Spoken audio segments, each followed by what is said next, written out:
I'm here with Serena of Svalbard to talk about the upcoming new record, The Weight of the Mask, out October 6th on Nuclear Blast.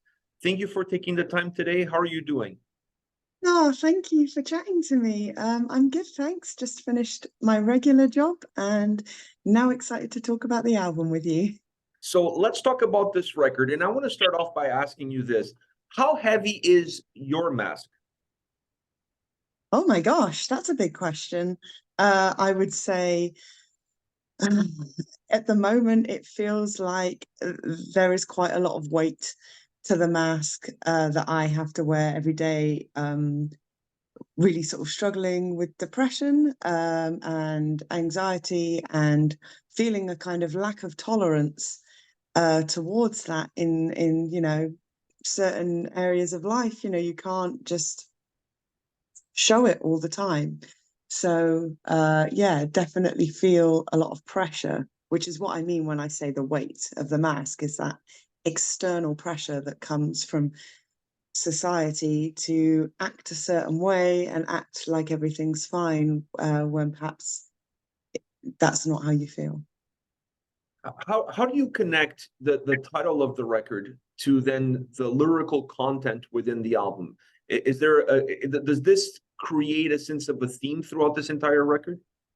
Oh, definitely. So there is a thread that runs throughout this entire album, and the underlying thread is mental illness. And I'm stress, mental illness, not mental health, and the reality of what it's like to experience depression, how it impacts your relationship with yourself, how it impacts your relationship with others, how it can kind of create an isolating wall and a barrier between you and the rest of the world. So these are all specific subjects that we delve into on each track.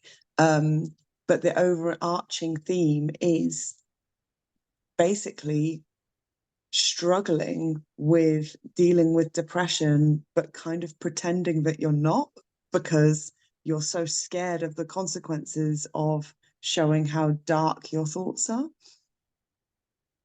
When I was listening to this album, I felt like there was a little bit of a Jacqueline Hyde factor within it. And, I correlated the heavier side of the record with a more extroverted way of letting people know how you feel. And I correlated the cleaner side of the record, the more melancholic side of the record, with a more introspective way in which you can deal with things that are bothering you. Was that the design that you guys had in mind? I'm really glad you noticed that. You're the first person to mention this, and that is absolutely spot on. So the heavy songs on the album, and these are some of the heaviest songs we've ever written, they are definitely about that aggression towards feeling not kind of tolerated in society, feeling like frustrated that you can't just get by on the day to day without having to wear a mask. And then the softer songs like How to Swim Down are much more introspective. They are kind of talking more about how I feel internally. And those softer songs are kind of that's where you lift under and you get a glimpse underneath the mask at what the emotions are swirling underneath that. Another interesting aspect was the intensity of the songs, because I would argue that every song has the same level of intensity. You're just getting something different out of that intensity, if that makes sense to you. Because when I look at the more aggressive songs, they were as intense as the more melancholic songs. Is just that the more melancholic songs had a more intense atmosphere. So you're feeling it differently, but the intensity is still the same. Was that a way for you guys to kind of balance out the record and not feel as chaotic by keeping some of this underlining intensity at least somewhat consistent? It's interesting that you suggest that. I mean, for us, I think we're real advocates of the idea that music can be heavy in many different ways. It can be heavy in terms of down-tuned guitars and aggressive picking and aggressive blast beat drums, or it can be emotionally heavy, which is like a song like our recent single, How to Swim Down. That song has no screaming and hardly any distorted guitars on it, but I'd say emotionally, it's one of the heaviest songs on the album. And so we were kind of always thinking about different ways to express that heaviness on the album. So we don't want to release an album that's 10 solid slabs of aggression the whole way through. We're all about that dynamic and all about finding different ways to let the intensity shine through in unique ways that fit each song. So it was very deliberate how we've written this album. It's very deliberate that some of the songs are some of the heaviest songs we've written, and some of the songs are some of the softest songs we've written, because to us, that's all about encapsulating that intensity in different ways. Another interesting element for me from a design standpoint was when I was listening to this record, the first three songs are very similar in terms of what they offer. They're very compact, very similar. And then you don't feel that same similarity until the last track of the record. But in between those three and the last song, you have this controlled chaos that exists with this album of emotionally up and down, like a complete roller coaster ride, not just from song to song, but within tracks themselves. November is a perfect example of that existing in one single track. When you're looking at the design of this record, what was the goal of having those three very similar songs up front and then completely destroying the blueprint and just creating this roller coaster ride of a journey? It was very deliberate to front load the album with, I would say, what I would think are the most direct songs that we've written.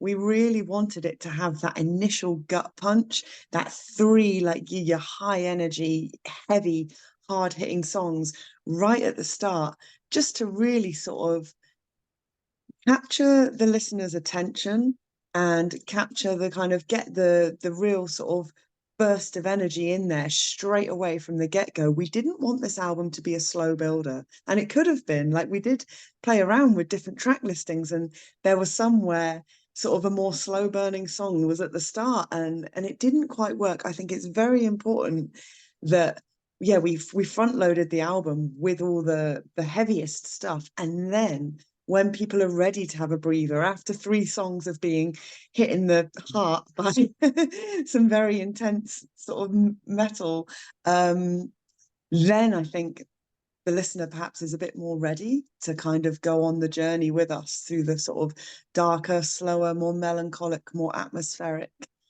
tracks, which is why we've kind of, it's like the first three songs are walking through a dark wood, and it's all dense and very sort of overbearing.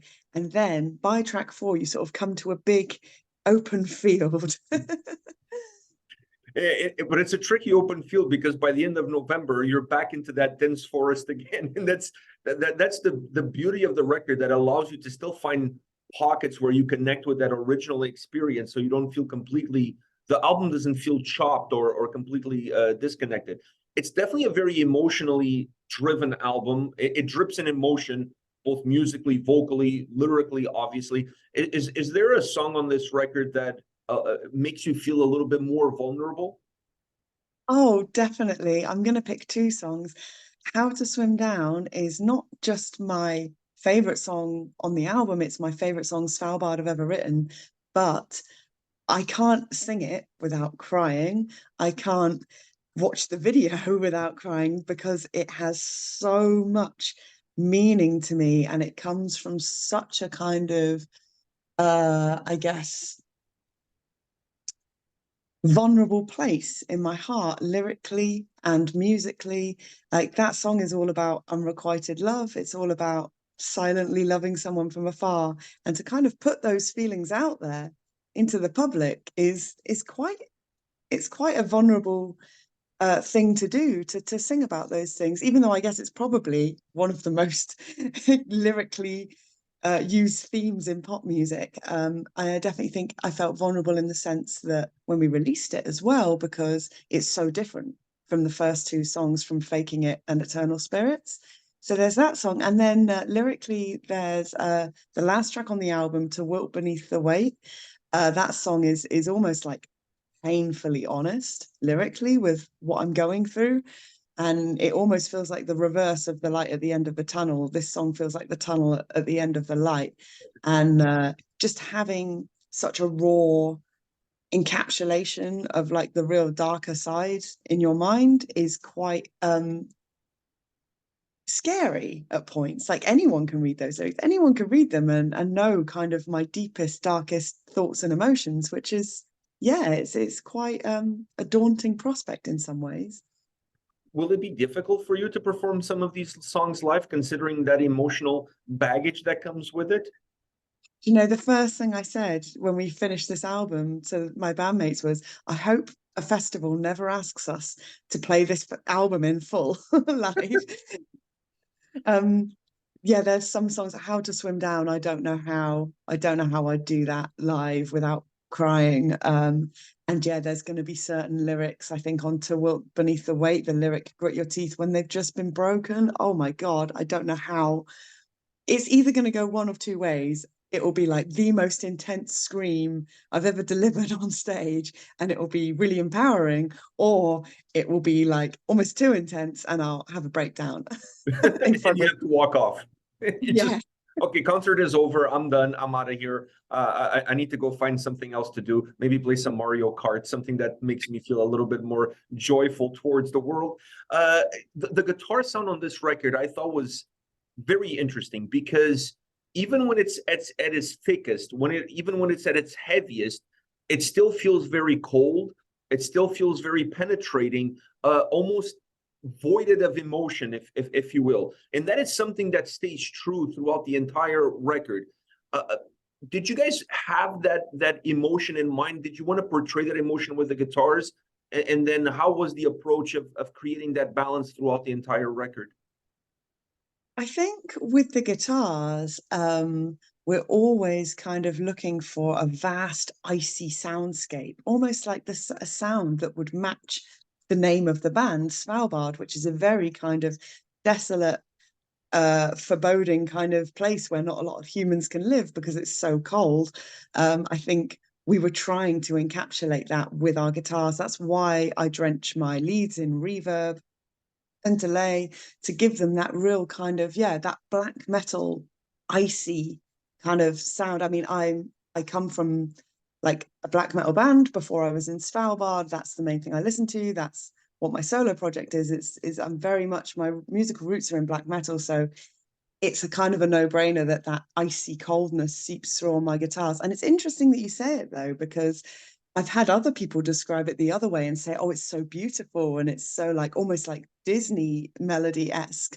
So I think people interpret reverb on a guitar in two different ways. I think it comes down, an album like this, it really comes down to the listener's own emotional baggage, right? So the more emotional baggage that you're carrying when you listen to this album, I think you're going to take it's going to sound to you completely different. It's going to feel completely different from somebody else that maybe hasn't gone through some of those emotions, or maybe not as in touch with their own emotional side. So it's one of those records that you could ask 10 different people, and 10 different people will give you 10 different answers, because it's going to hit everybody completely different. It's very moldable to the listener. It's really strange from that point of view. I don't think there's just one single perspective that the album offers. Oh, definitely. I agree with you on that. And like that's again, that's a really important thing for me, is that there's no one set way to interpret or enjoy our music. We're not here telling people how to listen to it or how to feel or how it should sound. That's why we shy away from even using genre descriptors for our band, because it's quite hard to reduce our sound to one term, like I don't know, post metal, I guess. Post But blank, post blank. yeah, that's the ideal. But yeah, like I want the listener to interpret it however it resonates with them. So if they find it cold, if they find it emotionally comforting, if they find it, hard hitting and heavy, or if they find it sort of warming and comforting, like that's great in all the different ways. That's the whole point of music, is that it is a language that is different to every single individual person. How did you guys approach the vocals? Because very dynamic. The way you work the cleans in with a harsher side of the vocal range, having two different vocalists. How is that approach? Is that one of the pieces of the puzzle that takes the longest to get, or is one of the quickest? How it works with the vocals is we write the entire music for the album first. So we spent a couple of years writing all the music for this album. And then when it's all done, I go through like, because I write every day, I just write in a journal or notes on my phone. I go through all those and compile lyrics that fit the atmosphere of each song. And then once I've got those lyrics ready, I will sit and play the song on guitar and say the words, and it sounds almost like a bit boring or matter of fact, but I will give the lines to Liam to do his vocals on the bits where my guitar leads are more complicated because I'm thinking about playing it live. And there's been some songs where I've done vocals over a really complex guitar lead and it's really hard to do it live. So usually it'll be the case where I'm doing vocals for the majority, but if I've got something a bit more going on my guitar, then Liam will step in and do some screams. But then also, I think we went for a bit of a, Donny and Marie Osmond kind of trade-off on some of the songs where he'll do one line, I'll do the next, and we kind of got that back and forth going on. And I really wanted that to sound almost like an argument you're having within your own head about like how you feel and like trying to motivate yourself, but also feeling really depressed, like that kind of thing. So those were definitely the approaches for the vocals on this album. Do you change your approach or your mindset from record to record when it comes to your vocal delivery based on what the emotional charge is within the record itself? So for my vocal delivery, the biggest thing that has impacted my vocals on our new album, The Weight of the Mask, is because I can hear a difference between the vocals on this album and all the vocals on the previous Svalbard albums, is in between making this album and releasing our third album, I made a solo black metal album where I did really harsh, like black metal vocals. And it forced me, because I was recording it on my own, doing everything on my own, it forced me to really analyze how I was performing vocals, how I was getting that feeling across. And then I took everything that I'd learned from doing something by myself and brought it into the studio for The Weight of the Mask. And honestly, like our producer, Lewis Johns, it was the first thing he commented on. He was like, wow, like you have developed so much as a vocalist, which was amazing to receive that praise. But yeah, I've made my voice lower in Svalbard to really get that kind of aggression across when I'm screaming, to really get that kind of power behind the screams. And that was from learning and doing things myself with my solo project. When it comes to Svalbard and the records that you've worked on, is this the album that you can pinpoint as the one where there's the biggest growth of you, not just as a musician, but as an individual? Oh, absolutely. I feel like The Weight of the Mask is kind of, I'm almost a bit scared as to where we can go from here because, like, this is it for me. Like, this is sort of the pinnacle of how I've always wanted Svalbard to sound. I feel like we've stretched ourselves in so many different ways. Mark, our drummer, has played some, really technical, really like off-kilter, advanced beats on this album that what's crazy is you come to the room with a riff and you show Mark and he'll start playing something that you couldn't even conceive of.